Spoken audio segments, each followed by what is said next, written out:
అలాగే ఇక్కడ ఒక బొమ్మరిల్లు గెట్ టుగెదర్ కూడా జరుగుతుంది. దేవిశ్రీ ప్రసాద్ గారు అండ్ జెనీలియా. అఫ్ కోర్స్ ఆ ప్రోగ్రామ్కి ఆడియో రిలీజ్ యాంకరింగ్ చేసింది నేనే. అలాగే దాంతో పాటుగానే సై గెట్ టుగెదర్ కూడా జరుగుతుంది ఇక్కడ. డైరెక్టర్ రాజమౌళి గారు, హీరోయిన్ జెనీలియా, సెంధిల్ గారు అండ్ యాంకర్ నేను. ఓకే, ఏంటో మనం ఎప్పటికీ ఇలాగే జూనియర్గా మిగిలిపోవాలని మనస్ఫూర్తిగా నాకు నేనే ఆశిస్తూ మా రాజమౌళి గారు మరికొద్ది సేపట్లో వచ్చి టికెట్ లాంచ్ చేయబోతూ ఉన్నారు. బట్ బిఫోర్ దట్ ఈ సినిమాలో అభి చెప్పినట్టుగా ట్రైలర్లో మనం మెమరీస్ని క్రియేట్ చేసుకుంటూ ఉండాలి మన లైఫ్లో. అలాంటి కొన్ని మెమరీస్ని ఇక్కడ ప్లే చేస్తాము. దాని మీద ఒక వన్ లైనర్ రాజమౌళి గారిని చెప్పవలసిందిగా రిక్వెస్ట్ చేస్తున్నాము. Memory number 1 please.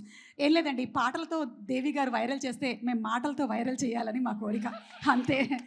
ఏదో ఒకటి వైరల్ అవ్వాలి. జూలై 18న మనకి ఈ సినిమా వచ్చేస్తుంది కాబట్టి let's have the photo please. అది ఈ వైరల్ పిక్ వెనకాల any memory that you want to share regarding Magadheera, anything. Hello, అంటే యాక్చువల్గా గుడ్ మెమరీస్ చెప్పాలి. బట్ మగధీర అనగానే నాకు తక్కువని వచ్చేది పీటర్ మాస్టర్ యాక్సిడెంట్. అది అంటే crazy guy. He is short okay అయిన తర్వాత పైకి ఎక్కి బైక్ మంచి కింద పడి అందరికీ టెన్షన్ పెట్టాడు. It's like not a good memory, but memory that you can't forget. But it's good that he's hale and healthy. Yes, of course.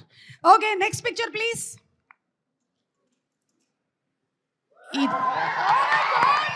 This Simhadri.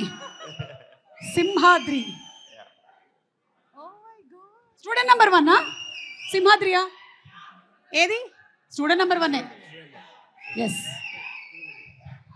Yeah, మొన్నే ఆర్ఆర్ఆర్ షూటింగ్ అప్పుడు స్టూడెంట్ నెంబర్ 1 స్పాట్లోకి వెళ్ళి నేను తారక్ మళ్ళీ రిక్రియేటెడ్ ఫోటో తీసుకున్నా. అది గుర్తొస్తుంది. Super. Okay, next picture please.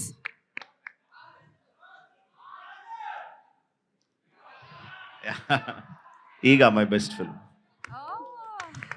Rajamouli గారి బెస్ట్ ఫిల్మ్లు ఏంటి అని అడిగితే చాలా మంది ఈగా చెప్తూ ఉంటారు. మై బెస్ట్ ఫిల్మ్ ఈగా అని రాజమౌళి గారు చెప్పేశారు. Thank you so much. Thank you. Next picture.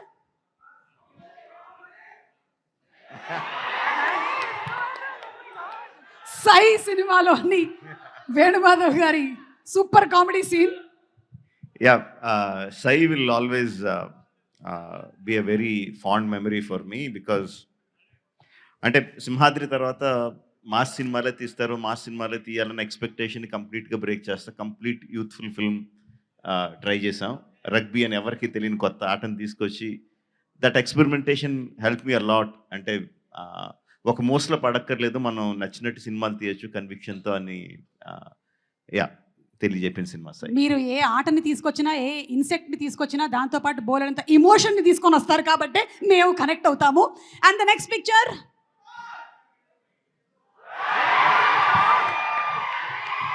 ఏం జరుగుతుంది రాజమౌళి గారు? కొంపతీసి స్టేజ్ మీద ఉండేటువంటి నా గురించి ఏమైనా కామెంట్ చేస్తున్నారా? ఏ బిర్యానీ తిందాం డార్లింగ్ అని అడుగుతున్నట్టు. ఓకే, సో ప్రభాస్ గారు మంచి ఫుడీ అని మనకు తెలుసు. ఆయన తినడమే కాకుండా తినిపిస్తూ ఉంటారు కూడా.